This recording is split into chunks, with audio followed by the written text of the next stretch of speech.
మన ప్రభు యేసుక్రీస్తు ఘనమైన నామానికి మహిమ కలుగును గాక.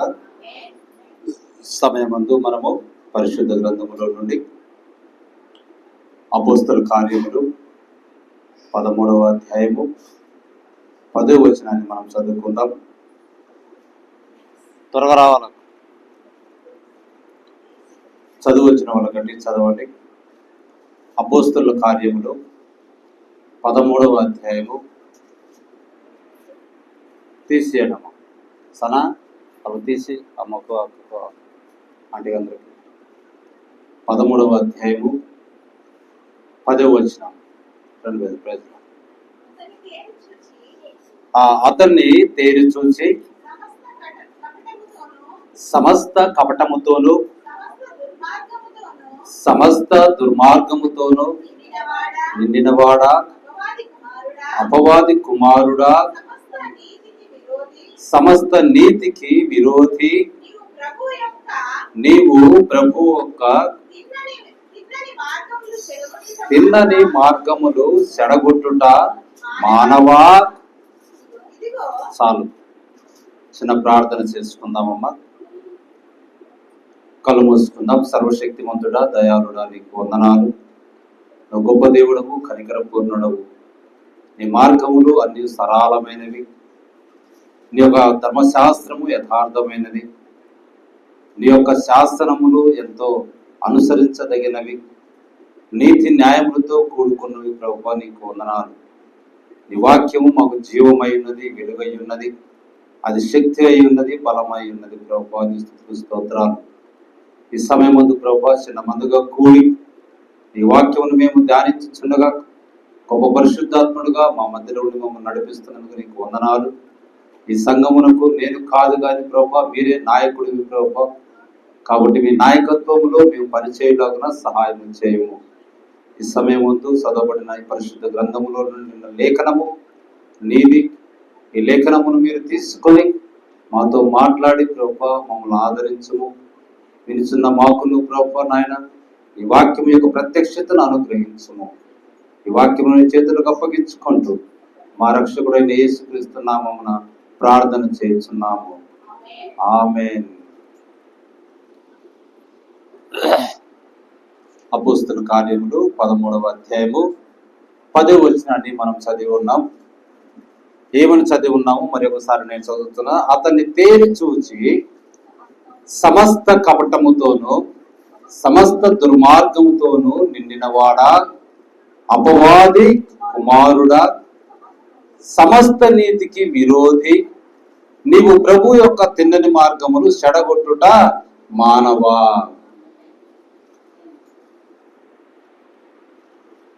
చివరి 3 సౌండ్ పెట్టు. హల్లెలూయా. పౌరుభక్తుడు ఆయన ఆయా ప్రదేశములలో బోధ చేస్తూ అనేకమైన ప్రాంతములకు అతను వెలుచున్నప్పుడు కొంచెం తగ్గించు. ఒక వ్యక్తికి ప్రభు యొక్క వాక్యాన్ని బోధిస్తా ఉన్నాడు. ఆ వ్యక్తి ఎంతో శ్రద్ధగా వాక్యం వింటా ఉన్నాడు. అయితే అక్కడ ఇంకొక వ్యక్తి ఆ వాక్యమును విననీయకుండా అతను ఏం చేస్తా ఉన్నాడు? అడ్డుపడతా ఉన్నాడు.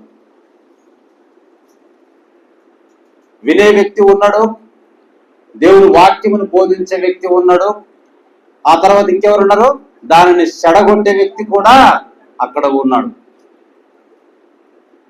ఇప్పుడు సేమ్ పరిస్థితి ఇప్పుడు కూడా అదే విధంగా ఉంది ప్రపంచంలో, సంఘములలో, సమాజములో. అంతేకాదు మన యొక్క క్రైస్తవ సమాజమే కాదు, బయట యొక్క సమాజంలో కూడా మంచి మాటలు చెప్తున్న వ్యక్తి ఒక అతను ఉంటాడు. అతను వినే వ్యక్తి, శ్రద్ధగా వినే వ్యక్తి ఒక అతను ఉంటాడు. కానీ వాటిని మళ్ళీ అది కాదురా ఇది కాదు అని చెప్పేసి చెడగొట్టే మనిషి కూడా ఇప్పుడు మన సమాజంలో ఉంటా ఉన్నాం. అలా ఉన్నప్పుడు పౌరు భక్తుడు ఒక మంచి మనిషిని చెడగొడతా ఉన్నాడు. వీడు వాక్యమును చెప్తా ఉంటే అడ్డగిస్తా ఉన్నాడు అని చెప్పి ఆ అడ్డగిస్తున్న ఆ వ్యక్తి వైపు తేరి చూచి ఏమని పిలుస్తా ఉన్నాడు? సమస్త కపటముతోను. చూడు, దేవుని వాక్యాన్ని ఈ దినము ఎంతమంది అడ్డగిస్తా ఉన్నారో ఒక్కసారి గమనించండి. ప్రతి ఒక్క ఆడది, ప్రతి ఒక్క మగవాడు పరిశుద్ధ గ్రంథము నుండి కనీసము ఒక 0.5 కూడా జ్ఞానం లేదు వాళ్లకు. పరిశుద్ధ గ్రంథంను ఆత్మతోటి వారు ఎన్నడూ చదవలేరు. అక్షరార్థము ఏదో చదివేస్తారు, దాంట్లో ఎక్కడ ఏ తప్పులు ఉన్నాయో అన్నవి పట్టుకొని పరిశుద్ధ గ్రంథంలో ఏ తప్పులు లేవు నిజానికి, కానీ వారు ఈ లోక సంబంధంగా వాటిని ఆలోచన చేసి ఇది తప్పు కాదా, ఇది తప్పు కాదా అని ఏం చేస్తా ఉన్నారు? కపటముతో వారు ఉన్నారు. సమస్త కపటము మరియు సమస్త దుర్మార్గముతోనూ నిండిన వాడా. వారు ఏ విధంగా ఉన్నారు? దుర్మార్గంతో నిండి ఉన్నారు, కపటముతో నిండి ఉన్నది. ఇతనము క్రైస్తవాన్ని వ్యతిరేకిస్తున్న వ్యక్తులు ఎన్నో యూట్యూబ్లలో, ఎన్నో ఫేస్బుక్లలో మనం చూస్తూ ఉన్నాం. వారు చెప్పేవన్నీ కూడా అసలు ఒక్కసారి కూడా వారు పరిశుద్ధ గ్రంథాన్ని తేటగా చదివిన వారు కానే కాదండి. అలాగనే పౌలు భక్తుడు ఒక వ్యక్తికి బోధ చేస్తుంటే ఇంకొక వ్యక్తి చెడగొడతా ఉంటే అతన్ని చూసి చెప్తుండు, సమస్త కపటముతోను సమస్త దుర్మార్గంతో నిండిన వాడా, అపవాది అనగా సాతాను కుమారుడా. ఇప్పుడు ఈ దినం అడ్డగించే వాళ్ళంతా ఎవరై ఉన్నారు? సాతాను కుమారులై ఉన్నారు. అంతేకాదు సమస్త నీతికి విరోధి. అటువంటి వాళ్ళు ఎవరంట? అసలు నీతికి విరోధులు వాళ్ళు. నీతి పరిశుద్ధ గ్రంథములోనే ఉన్నది, ఇంకా ఎక్కడ నీతి అన్నది లేదు. నీ స్వనీతి అన్నది అది ఎందుకు పనికిరానటువంటి నీతి. స్వనీతి వలన నువ్వు ధర్మశాస్త్రాన్ని నెరవేర్చలేవు. అంటే మంచి కార్యములు నువ్వు చేయలేవు. నువ్వు చేయలేవు కనుకే క్రీస్తునందు విశ్వాసం ఉంచడం వలన నువ్వు నీతిమంతుడిగా తీర్చబడతా ఉన్నావు. ఆ నీతి ప్రభు చూస్తాడు, కానీ నీ స్వనీతిని ప్రభు చూడడండి. అది కాబట్టి సమస్త నీతికి విరోధి. నీవు ప్రభు యొక్క తిన్నని మార్గమును చెడగొట్టుట మానవా. ఎటువంటి అంటే ప్రభు యొక్క మార్గంలో చక్కనివి, తిన్ననివి, ఎలాంటి రాళ్ళు రప్పలు లేనివి. హల్లెలూయా. అందులో నువ్వు నడుచుకుంటూ పోతే ఎక్కడికి వెళ్తావు? జీవ మార్గంలోనికి వెళ్తావు. అయితే అది ఇరుకైనది, కానీ అది తిన్నని మార్గం అండి. హల్లెలూయా. దేవుని నన్ను మహిమకలను గాక. కాబట్టి ఇతను చెప్తుంటే పౌరు భక్తుడు అతను చెడగొడతా ఉన్నాడు. కాబట్టి తిన్నని మార్గమును చెడగొట్టుట మానవా అని పౌరు భక్తుడు అతన్ని చూచి చెప్తూ, నువ్వు కొంతకాలము ఈ లోకం యొక్క వెలుగును చూడకుందువు గాక, నువ్వు గుడ్డివాడు అయిపోదువు గాక అంటే అప్పటికప్పుడు అతను ఏమైపోయాడు? గుడ్డివాడు అయిపోయినట్టుగా చూస్తా ఉన్నాం. కాబట్టి ఏలయనగా బైబిల్ ప్రారంభంలో జీవించుటకు మానవునికి దేవుని వాక్యము ఇయ్యబడెను. బాగా గమనించాలి, కొద్ది మాటలే. జీవించటానికి మానవుడికి ఏమి ఇవ్వబడింది? దేవుని వాక్యం ఇవ్వబడింది. అయితే సర్పమని పిలువబడిన ఒక జంతువులో సాతాను అను ఒక వ్యక్తి ద్వారా ఒక మాటకు తప్పుడు అనువాదం ఇవ్వబడినది. ఏం చేసింది? సాతాను అను సర్పం అనే జంతువులో సాతాను జొరబడి దేవుడు చెప్పిన ఒక మాటకు ఇతను ఏం చేశాడు? ఒక తప్పుడు అనువాదము ఇచ్చాడు. ఆ వ్యక్తిలో సాతాను మాట్లాడగలిగి ఆమెకు తప్పుగా అనువాదం చెప్పినది. తప్పుగా అనువాదం చెప్పింది, తద్వారా ఆమె నశించినది. కానీ మనము ప్రతి మాటయు అనుసరించవలసి ఉన్నాం మనం. ఇప్పుడు చూడండి, మనకంతా తెలుసునని మెడవరచక గుండెలు విరుచుకొని ఇస్త్రీ చొక్కా వలె నడవకూడదండి. ప్రవక్త చెప్తా ఉన్నాడు. మనకు ఏదో లోకము గురించి అంతా, లేదా పరిశుద్ధ గ్రంథం గురించి అంతా, లేదా ఇతర గ్రంథాల గురించి అంతా తెలుసునని మెడవంచక గుండెలు విరుచుకొని ఇస్త్రీ చొక్కా వలె నడవకూడదండి. అది ఎక్కడ నలిగిపోతారండి నిటారుగా, అలాంటిది మనం నడవకూడదు. ఎందుకనగా ఒకప్పుడు మనము అవిధేయులమే. ఎటువంటి వారం మనము? ఒకప్పుడు అవిధేయులం. అయితే మనము కరుణ, కృప, దేవుని పట్ల వాంఛగల హృదయముతో వినయముగా కృపాసింహాసనమునొద్దకు దేవుడు మనల్ని నడిపించెను. ఆమేన్, హల్లెలూయా. కాబట్టి ఈ దినము లోకంలో 2 ఆత్మలు పనిచేస్తా ఉన్నాయి. ఎన్ని ఆత్మలు? 2 ఆత్మలు. చూడండి, 2 శిరస్సులు పనిచేస్తా ఉన్నాయి. అంతకంటే ఇంకెక్కువ ఏమీ లేవండి. ఒకటి పరిశుద్ధాత్మ పని, మరొకటి దెయ్యపు ఆత్మ. ఒకటి పరిశుద్ధాత్మ, ఒకటి దెయ్యపు ఆత్మ ఈ దినాల లోకంలో పనిచేస్తా ఉన్నాయి. తన సంఘాన్ని నడిపించడానికి దేవుని ఆత్మ, పరిశుద్ధాత్మ పనిచేస్తా ఉన్నది. అదే సంఘములో అంటే తిన్నని మార్గములను చెడగొట్టడానికి ఏం పనిచేస్తున్నది? దెయ్యపు ఆత్మ పనిచేస్తా ఉన్నది. 2 ఆత్మలు, ఒకటి దేవుని పరిశుద్ధాత్మ, రెండవది మోసము చేయు దెయ్యపు ఆత్మ. ఇప్పుడు భూలోకవాసులు వారి ఎన్నికను చేసుకొనుచున్నారు. ఏది నడుస్తావు? నువ్వు ఎన్నిక చేసుకోవాలి. ఇక్కడ పరిశుద్ధాత్మ క్రీస్తు కొరకు తన వధువును పిలుస్తున్నది. ఓ పక్క పరిశుద్ధాత్మ, ఈ ఆత్మ ఏం చేస్తున్నది? క్రీస్తు కొరకు తన వధువును పిలుస్తా ఉన్నది. ఈనాటి యుగమునకు చెందిన ఆమె వాక్య వాగ్దానమును ఆయన బయలుపరుచుచున్నాడు. ఈ దినానికి ఏ వాక్యములు ఉన్నవి, ఏ లేఖనములు ఉన్నవి, ఏ వర్తమానం ఉన్నది అన్నది పరిశుద్ధాత్మ బయలుపరుస్తా ఉండు వధువుకు. అది క్రీస్తేనని చూపించుకున్నాడు. ఈ యుగములో ఒకవేళ వేళ్ళు కదలవలసి ఉన్నచో వేళ్ళే కదులుతాయి. ఈ యుగంలో పాదములు కదలవలని ప్రభు చెప్పినచో పాదములే కదులుతాయి. ఈ యుగంలో కన్ను చూడవలనని ఉన్నచో కన్నే చూచును. దేవుని ఆత్మ దేవుని యొక్క పరిపూర్ణ వ్యక్తిత్వంలోనికి ఎదుగుచున్నది. దేవుని ఆత్మ ఏం చేస్తా ఉన్నది? వధువును లేక సంఘమును పరిపూర్ణ వ్యక్తిత్వంలోనికి ఎదగజేస్తూ అది పని చేస్తా ఉన్నది. నేడు మనం జీవించుతున్న ఈ యుగములో ఈ ఘడియ వర్తమానమును పరిశుద్ధాత్మ బయలుపరుచుచున్నది. ఆమేన్, హల్లెలూయా. అయితే మరోపక్క భ్రమపరుసు ఆత్మ, మరోపక్క ఏం చేస్తుందంట? భ్రమపరుసు ఆత్మ. జస్ట్ మనలో ఇది బాగానే ఉంది కదా అన్నట్టుగా భ్రమపరుస్తుంది. ఇప్పుడు చూడండి, అవ్వ ఎన్నడూ ఇష్టపూర్వకముగా నేను దేవుణ్ణి నమ్మను అని చెప్పలేదండి. ఇక్కడ వినాలి, అందరూ మంచి కూర్చోవాలి. ఇప్పుడు చూడండి, అవ్వ ఎన్నడూ ఇష్టపూర్వకంగా నేను దేవుని నమ్మను అని చెప్పలేదు. అయితే ఆమె ఒక తప్పును నమ్మినది. ఇది మనం ఏం చేస్తామన్నామో ఒక తప్పును నమ్ముతా ఉన్నాం. సాతాను ఎన్నడూ బయటికి వచ్చి, జాగ్రత్త వినాలి, ఓ అది దేవుని మాట కాదు అని చెప్పలేదు. అలాగనే హవ్వ నేను దేవుని నమ్మను అని చెప్పలే. సాతాను కూడా అది దేవుని మాట కాదండి అని చెప్పలేదు. దేవుని మాటే, అది దేవుని వాక్యం అని సాతాను ఒప్పుకున్నది. అయితే దానికి వాడి సొంత అనువాదమును జత చేసినది.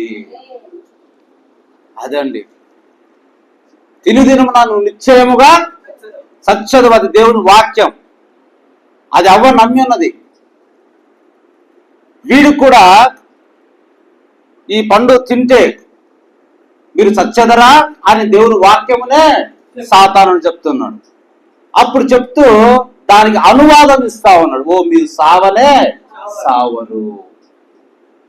ఒక తప్పుడు అనువాదము ఇస్తా ఉన్నాడు, మీరు సావనే సావరు. మళ్ళీ ఒక ఆశ చూపిస్తా ఉన్నాడు, మీరు దేవదూతల వలె ఉంటారు అని దేవునికి తెలియను. ఇది పూర్తిగా ఒక అబద్ధమైన మాట. ఏంటిదంట? అబద్ధమైనటువంటి మాట. అప్పుడు చూడండి, అనువాదము జత చేసింది ఆ మాటకు. అది చేయవద్దని దేవుడు స్పష్టముగా మనకు చెప్పాను. ఈ దినం మనకేం చెప్తా ఉన్నాడు? ఆ దినం కూడా వారికి ఏం చెప్పాడు? అనువాదము ఏమి ఎక్కరా లేదండి. ఇదేమి చేయనంటే జనులు బలమగు మోసము ద్వారా అబద్ధమును నమ్మి దానితో నశించిపోవచ్చున్నారు. ఇప్పుడు ఆమె కూడా ఆ అబద్ధమును నమ్మింది. మేము దేవదూతల వల్లే ఉంటామా, మా కళ్ళు తెరవబడతాయా? అయితే అప్పుడు ఎలా ఉంటుందో అన్నదానికి ఆమె ఏమైనది? అబద్ధం అంటే బలమగు మోసం, అది దాని అబద్ధమును నమ్మి ఆమె నశించినట్టుగా మనం చూస్తా ఉన్నాం. ఇప్పుడు కూడా మనము అదే జరుగుతా ఉన్నది లోకములో, సంఘములో కూడా అదే జరుగుతా ఉన్నది. చూడు, కాబట్టి జనులు బలమగు మోసము ద్వారా అబద్ధమును నమ్మునట్లు చేయును, దాని ద్వారా వారిట్లు నశింప చేయును మనకు పరిశుద్ధ గ్రంథంలో క్లియర్ గా రాయబడి ఉన్నదండి. అవ్వకు కూడా అదే చేసెను.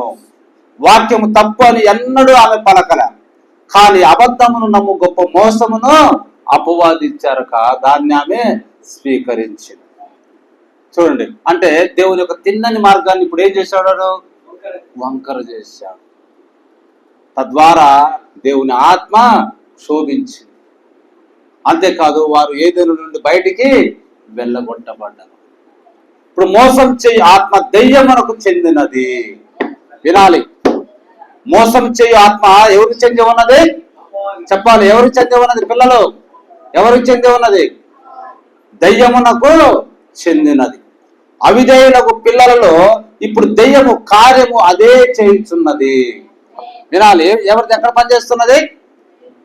దెయ్యం ఎక్కడ పనిచేస్తున్నది? అపవాది అవిధేయుల యొక్క పిల్లలలో. అవిధేయత దేని పట్ల? వినాలి, నా సమాధానం చెప్పాలి మీరు. అవిధేయత దేని పట్ల? చూడండి, ఈ కాలం పిల్లలు దేని పట్ల అవిధేయత చూపుతున్నారు? ఆదిలో అవ్వ వలనే. ఆదిలో ఆమె దేనికి అవిధేయత చూపించింది? దేవుని మాటకు లేదా దేవుని వాక్యానికి. హల్లెలూయా. నిజ దేవుని వాక్యమునకు అవిధేయత ఆమె చూపించింది. ఈ దినం కూడా మనం కూడా నిజవాద దేవుని యొక్క వాక్యమునకు అవిధేయత మనము చూపిస్తున్నాం. తద్వారా మనం ఏమైపోతున్నామో మోసములోనికి వెళ్ళిపోతా ఉన్నాం. అవిధేయులకు పిల్లలతో మోసపరుసాత్మ పని చేయించున్నదని ఈ దినం మనం స్పష్టంగా తెలుస్తా ఉన్నాం. వాక్యమును తమ్ముని ఏలుటకు వారు తిరస్కరించి దానికి బదులుగా బరబ్బను ఆ సంఘము కోరెను. ఎవరు మాట్లాడకూడదు, ఎవరు సైగలు చేయొద్దు. చూడండి, ఏంటిదంట? ఆనాటి సంఘము క్రీస్తు శరీరధారిగా ఈ లోకంలో జీవిస్తున్నప్పుడు సంఘము వారి రాజు వాక్యము వారిని ఏలుటకు వారు తిరస్కరించి దాని బదులు వారు ఏం కోరుకున్నారు?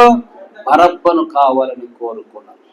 ఈ దినము కూడా అదే ఉన్నది. సంఘములో వాక్యము తమను ఏలుటకు బదులుగా లోక కార్యములలో సంఘాన్ని ఏలుటకు కోరుకుంటా ఉన్నారు. చూడండి, కాబట్టి ఈ గడియ లేఖనమును పరిశోధించుడి. కాబట్టి మీరేం చేయాలి? ఈ గడియ లేఖనం ఏమున్నదో దాన్ని మనం పరిశోధించాలి. నేనేమి చేయదనని రాయబడిన ఆ అర్హతలు నాలో లేనిచో నన్ను నమ్మకుడి అని ప్రభు చెప్పాడు. ఏమని చెప్తా ఉండు? నేనేమి చేస్తాను అనేది రాయబడి ఉన్నదో అవే నేను చేస్తున్నా, అవే నా అర్హతలు, అవి నాలో లేనిచో నన్ను నమ్మకండి. కానీ మోసపరుసు ఆత్మ అవి చూడకుండా చేసినట్టుగా మనం చూస్తా ఉన్నాం.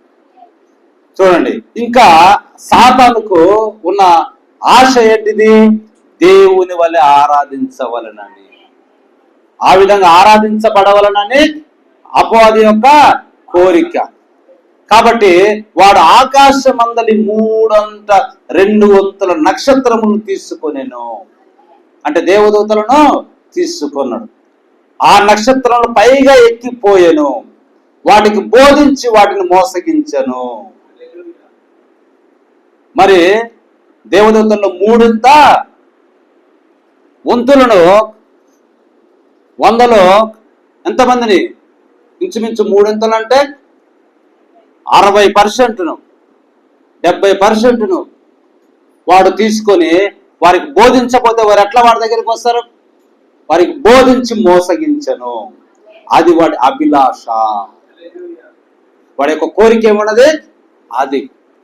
దేవుని వల్ల నేను ఆరాధించబడవలను కోరికతోటి వాడు ఆకాశ నక్షత్రంపై ఎక్కిపోయి ఆ దూతలకు బోధించి వాడి పక్షముగా సమకూర్చుకున్నాడు. తిరుగుబాటు అన్నది పరలోకమందే ప్రారంభమైంది.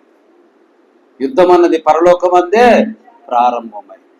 అంటే దేవుని యొక్క వంకర మార్గములు వాడ మొదటి నుంచి చెడగొడతనే ఉన్నాడు. ఈ దినము కూడా సంఘములు అదే జరుగుతూ ఉందండి. వాడిప్పుడు తన యొక్క జాగ్రత్తతో ఎన్నుకోబడిన విద్య కలిగిన పెళ్లి కుమార్తెతో సిద్ధముగా ఉన్నాడు. వాడు కూడా ఒక పెళ్లి కుమార్తె అంటే ఎవరు? ప్రభు వైపు ఉన్న వాళ్ళు కాకుండా మిగతా వారంతా కూడా వాడి యొక్క పెళ్లి కుమార్తె. కానీ వాడి యొక్క పెళ్లి కుమార్తె ఎట్లుందంట? తన యొక్క జాగ్రత్తతో ఎన్నుకోబడిన విద్య కలిగిన పెళ్లి కుమార్తె అంటది. విద్య ఏం చేస్తుంది? నాగరికతను తీసుకొస్తుందని మనం అనుకుంటాం. కానీ ఆ నాగరికత ఏం చేస్తుంది? మోసపరుసు నాగరికతగా ఉంటాం. ఎక్కడైతే నాగరికత అభివృద్ధి చెందుతుందో అక్కడ పాపం అన్నది అధికముగా విస్తరిస్తూ ఉంటుంది. ఇప్పుడు చూడండి, ఇదంతా వాడి స్వజ్ఞానము ద్వారానే, వాడి యొక్క సొంత జ్ఞానము ద్వారానే సంఘంలో రకరకాల పద్ధతుల్లో నడిపిస్తూ ఉంటారు. పెద్ద భవనములలో మోసపు రంగులు పూసి ఉన్నాడు. పెద్ద జ్ఞానపు శాఖలు వారి యొక్క వ్యక్తులు, అలాగనే వేదాంతము మరియు చురుకుదనం మరియు తెలివి విద్యలతో సర్వలోకమును వాడి దినము మోసపరుస్తా ఉన్నాడు. అన్ని ఇవేనండి. తెలివి, విద్య, సర్వలోకాన్ని వాడు వేదాంతము, వాడి దగ్గర మళ్ళీ చురుకుదనం ఉంది. ఇవన్నీ కూడా వాడు పోగు చేసుకొని మోసపరుస్తా ఉన్నాడు. చూడండి, అపవాది రెండు ఆత్మలు పనిచేస్తా ఉన్నాయి ఈ దినం. అవి మనం చాలా జాగ్రత్తగా చూసుకోవాలి. అలాగనే అది శాస్త్రీయ వధువు అని ప్రవక్త పిలుస్తావు. ఎటువంటిదంట? శాస్త్రీయంగా, ఇది అట్లా, ఇది మాకు ఇట్లా, తెలివి ఇంకా మత విద్య ద్వారా ధరించుకొని సిద్ధముగా ఉన్నది. వాడి కుమారుడకు కయ్యూను వలె ఉన్నది. అది ఎలా ఉందంట? వాడి కుమారుడకు కయ్యూను వలె. హవ్వకు చేసిన తప్పుడు అనువాదమునే ఆ పెళ్లి కుమార్తె కూడా పైకి భక్తిగా కనపడుతున్నది. ఎలా ఉన్నదంట ఆ పెళ్లి కుమార్తె? అపవాది వాడి యొక్క పెళ్లి కుమార్తె. చూడండి, శాస్త్రీయ తెలివి తర్వాత మత విద్య ద్వారా విద్యలతో ఏం చేస్తా ఉందంట? పైకి భక్తిగా కనపడుచున్నది. అయితే ఈనాడు జీవించుటకు లేదా మరణించుటకు ఎన్నుకొనుటకు మనకు అవకాశం ఉన్నది. ఇంకా మనకు అవకాశం అన్నది ఉన్నదండి. ఏ మార్గంలో మనం నడవాలి? బ్రహ్మపరుషు ఆత్మతో మనం నడవాలన్నా, పరిశుద్ధ ఆత్మతోటి మనం నడవాలన్న అవకాశం ఇప్పటికీ మనకు ఉన్నది. దేవుని ఎన్నుకొని జీవించుము. వాక్యమే దేవుడు. వాక్యం అనగా గడియ మరియు దినము కొరకు ప్రత్యక్షపడినదే వాక్యము. కాబట్టి దినము కొరకు ప్రత్యక్షపడిన వాక్యమే దేవుని యొక్క వాక్యం అండి. హల్లెలూయా, దేవుని మహిమ కలుగును గాక. ఇంకా చూడండి, వాడి యొక్క క్రియలు దేవుని వాక్యము కన్నా హెచ్చైనవిగా కనపడటానికి వాడి దినం ప్రయత్నం చేస్తా ఉన్నారు. మరియు దేవుని ప్రత్యక్ష కార్యముల కన్నా హెచ్చింపబడిన వాటిగా వాడడం చేయాలని ఈ దినము అపవాది యొక్క పన్నాగం అనేది మనకు కనపడతా ఉన్నది. ఇంకా చూడండి, దయ్యములు క్రైస్తవ్యమును అనుకరణ చేయుచున్నవి.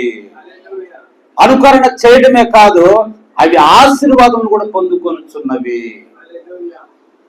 అవి ఆశీర్వాదం కూడా పొందుకొనుచున్నాయంట. ఎట్లా ఆశీర్వాదం పొందుకుంటున్నాయి? ప్రవక్త వివరణ ఇస్తా ఉన్నారు. గురుగులు అవిధేయులు, సాతాను పిల్లలు. అవిధేయతకు మనం తీసుకోండి, బ్రహ్మపరుష ఆత్మకు మీరు తీసుకోండి. గోధుమలు పరిశుద్ధాత్మకు, దాని పిల్లలకు మీరు తీసుకోండి. రెండు కూడా ఎక్కడ ఉన్నాయి? ఒకటే పొలములు ఉన్నాయి, లోకములో ఉన్నాయి. వాటికు నీరు అవసరమైనప్పుడు రెండు కూడా మొరపెడతా ఉన్నాయి దేవునికి. అప్పుడు దేవుడు కనికరించి ఆయన ఏం చేస్తుండో తొలకరి వర్షాన్ని, కడవరి వర్షాన్ని కురిపిస్తున్నాడు. ఆ నీటిని పీల్చుకొని రెండు ఎదుగుతూ ప్రభువా నీకు వందనాలు, ప్రభువా నీకు వందనాలు అంటున్నాయి.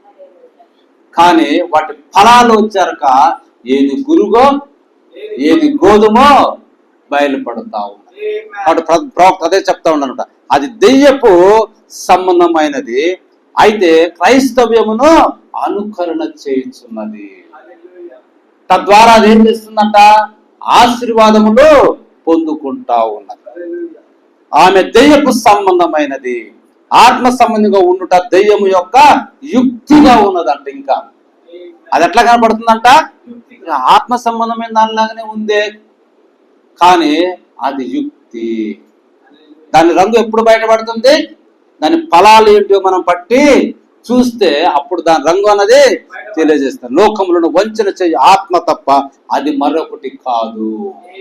ఈ దినము రెండు ఆత్మలు చాలా దగ్గరగా ఉండి పనిచేస్తూ మోసము చేస్తా ఉన్నది. మనం చాలా జాగ్రత్తగా గుర్తుపట్టుకోవాలి వాటిని.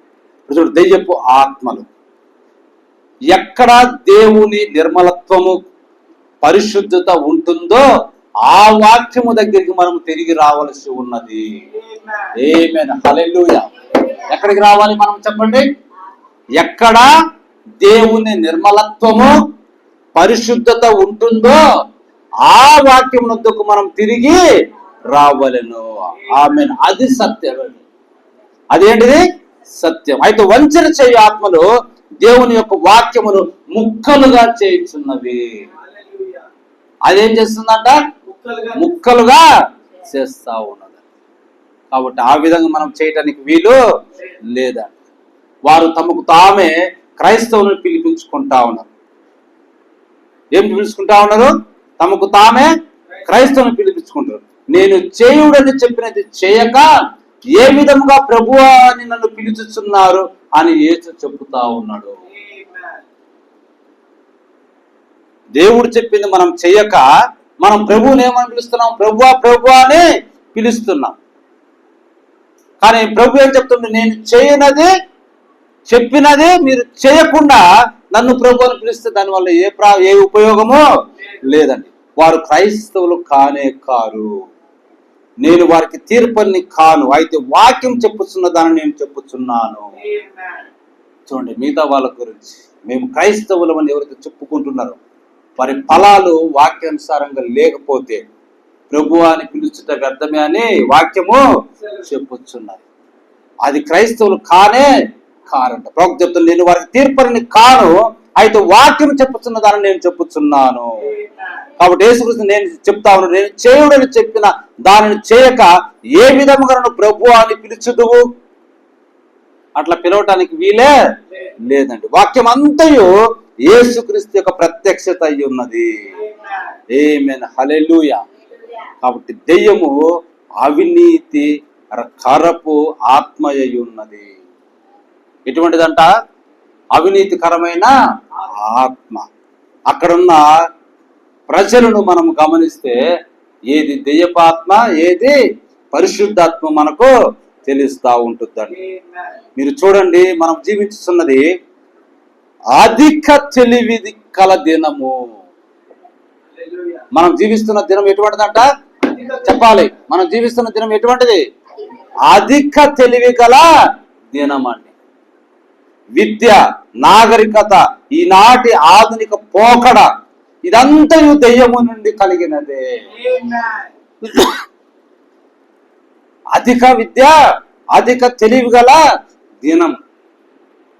పరిశుద్ధ గ్రంథంలో క్లియర్గా ఉంది. అంత్య దినములలో తెలివి అధికమవుతుందంట. తెలివి అధికమయ్యి మనుషులు ప్రపంచమంతా తిరుగులాడతారంట. కాబట్టి ఈ దినము చూడు, మంచిగా చదువుకున్నావు, బాగా విద్య తెలివి ఉన్నది నీకు, అవి రకరకాల పనిముట్లు కనుక్కుంటే కెపాసిటీ నీకు ఉంది. రా, నీకు ఎన్ని లక్షలు ఇస్తాం? 15 లక్షలు, 20 లక్షలు, 50 లక్షలు, కోటి రూపాయలు నీకు నెల జీతం మేము ఇస్తాం, వచ్చేసే మా దేశం అంటున్నారు. అక్కడికి వెళ్ళిపోతాం మనం. ఇక్కడ నుంచి ఆ దేశం ఈ దేశానికి పోతా ఉన్నాం. ఒకప్పుడు ఇట్లా ఉందా? చూడండి, తెలివి అధికమవుతున్న దినం. విద్య ఎంతో గొప్పగా సాగుతున్న దినములలో మనం ఉంటా ఉన్నాం. నాగరికత కూడా ఎంతో అభివృద్ధి చెందిన నాగరికత లాగా మనం చూస్తా ఉన్నాం. రకరకాల వస్తువులు ఎన్నెన్నో సౌలభ్యమైనవి మనం కనుగొంటా ఉన్నాం. ఈనాటి ఆధునిక పోకడ ఒకసారి చూస్తే కుటుంబాలన్నీ కూడా ఏమైపోతున్నాయి? విచ్చలవిడితనం అయిపోతా ఉన్నాయి. తిన్నని మార్గములు చెడగొట్టే అపవాది భ్రమపరుసు ఆత్మలో మనం బ్రతుకుతా ఉన్నాం. ఈనాడు మనం చూస్తే పెళ్ళాన్ని మొగుడు చంపటం, మొగుడు పెళ్ళాలను చంపటం. ఎవరి కొరకు? మధ్యవర్తుల కోసం, ఎవరెవరి కోసము. మళ్ళీ అసలు కొన్ని ప్రోగ్రాంలు వస్తూ ఉంటాయి, వాటిని మీరు చూస్తే అసలు భర్త భార్యను లెక్క చేయకుండా ఏదేదో మాట్లాడతారు. ఆమెకు నేనేంది ఇంపార్టెంట్ ఇచ్చేది, నాకు ఇష్టం ఉన్న చోట నేను వెళ్తున్నాను భర్త చెప్తా ఉన్నాను. భార్య అంటా ఉంది, ఇప్పుడు నీకేం కావాలా, నీ చేయాల్సింది చేస్తున్నావు కదా, నా ఇష్టం వచ్చినట్టు నేను తిరుగుతాను, నీకేమైంది, నువ్వు నా మీద పెత్తనం చలాయిస్తున్నావా, ఇప్పుడు వచ్చింది ఏంటిది, నా మీద పెత్తనము చలాయిస్తున్నావా, నా మీద హక్కు నీకేమున్నది, స్వేచ్ఛ, నాకు స్వేచ్ఛ అన్నది లేదా? ఈ దినం మాట్లాడుతున్నది వాళ్ళు, మగోళ్ళు కానీ ఆడవాళ్ళు కానీ, నాకు స్వేచ్ఛ లేదా? ఒకసారి నువ్వు బయటకు వచ్చి చూడు, ఆడవాళ్ళు ఎంతమంది ఈ విధంగా చేస్తారు. ఒకసారి బయటకు వచ్చి చూడు, మగవాళ్ళు ఏ విధంగా చేస్తున్నారు. వాళ్ళలాగా నేను పోతుంటే నీకేమైంది అన్ని మాటలు మాట్లాడుతుంటే అక్కడ ఉన్నటువంటి లాయర్లు, అక్కడ ఉన్నటువంటి కౌన్సిలింగ్ చేసే వాళ్ళు ఆశ్చర్యపోతారు, ఇదేంటి కుటుంబ విలువలు ఈ విధంగా దిగజారిపోతున్నాయని. అదేంటిది? ఆధునిక పోకడ. ఇదంతయో దెయ్యము నుండి కలిగినదే. ఇది దెయ్యపు నాగరికత. అవునండి, అలా ఉంటుందని బైబిల్ చెప్తా ఉన్నది. ఆ విధంగానే ఉంటుందని బైబిల్ చెప్తా ఉంది. అయితే ఈ నాగరికతలో మరణం ఉన్నది. అదే అండి, ఎక్కడైతే జనాభా విస్తరిస్తుంటుందో, నాగరికత విస్తరిస్తుంటుందో అక్కడ ఏమవుతుందంట? మరణం అన్నది ఉన్నదంట. అయితే మరో లోకములో మనకు ఇటువంటి నాగరికత ఉండదండి. హల్లెలూయా. అది మరో లోకములో మనం వెళ్ళిపోయే ఆ లోకంలో ఇటువంటి నాగరికత ఉండదండి. మనము వేరైన నాగరికతను కలిగి ఉందము. విద్య ఇవన్నీ దెయ్యములకు సంబంధించినవి. స్వాభావిక సంగతులను విజ్ఞానము వంకర చేసి మరేదో చేయుచున్నది. ఇప్పుడు వచ్చిందల్లా ఏంటంటే, ఎంత విజ్ఞానమును సంపాదించుకుంటున్నావో అంతకు తగ్గ డబ్బు సంపాదిస్తున్నావు.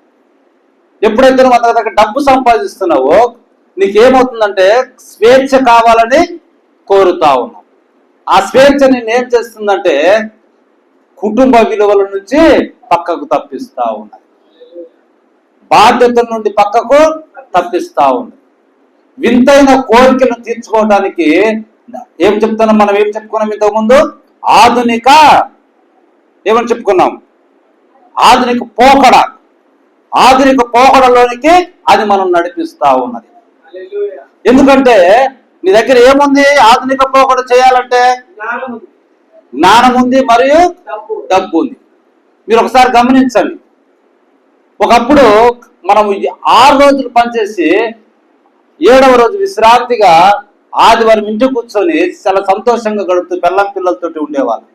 ఇప్పుడు సాఫ్ట్వేర్ అనే తెలివి విద్య అధికమయ్యి ఎక్కువ డబ్బు సంపాదిస్తూ 5 రోజులే పనిచేస్తూ వీకెండ్ శని ఆదివారాలు ఏం చేస్తా ఉన్నారు? ఆధునిక పోకడ.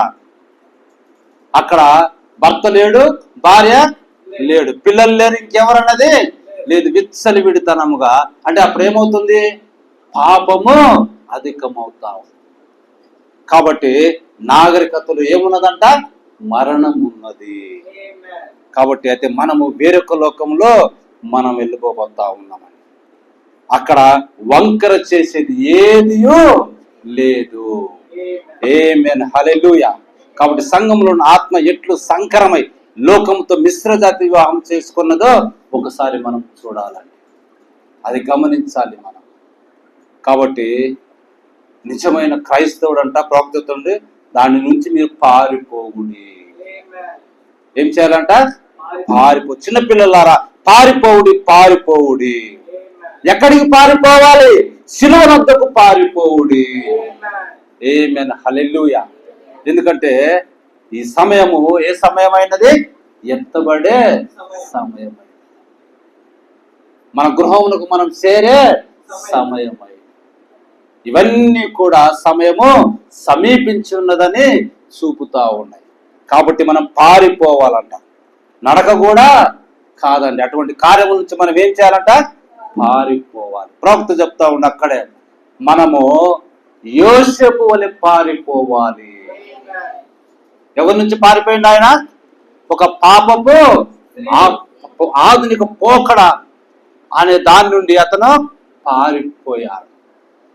ఆ నాగరికత చేస్తే మరణము ఉన్నది కాబట్టి మరణం నుండి అతను ఏం చేశాడు?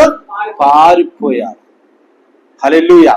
కాబట్టి పారిపోవుడి చిన్నపిల్లలారా, పారిపోవుడి. ఎక్కడికి పారిపోవాలి? శిలువనొద్దకు పారిపోవుడి, క్రీస్తునొద్దకు పారిపోవుడి, ఆయన వద్దకు రండి, ఆయన మిమ్మల్ని నడిపించనీయుడి.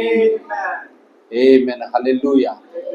కాబట్టి రెండు భ్రమపరుసు ఆత్మ ఒకటి, ఇంకోటి పరిశుద్ధాత్మ. మోసపు చేయు ఆత్మ, దయ్యపు ఆత్మ మరియు దేవుని యొక్క నడిపింపు ఆత్మ, పరిశుద్ధాత్మ. పరిశుద్ధమైన మార్గం మనం కోరుకోవాలి. ఈ మార్గాన్ని మనం ఎన్నడూ కోరుకోకూడదని ఈ దినం మనకు పాఠము తెలియజేస్తా ఉన్నాడు. దేవుడు తన పరిశుద్ధ వాక్యం దీవించును గాక. దేవుడు మనందరినీ దీవించును గాక. తల్లు వచ్చినట్టు చిన్న ప్రార్థన చేసుకున్నాం.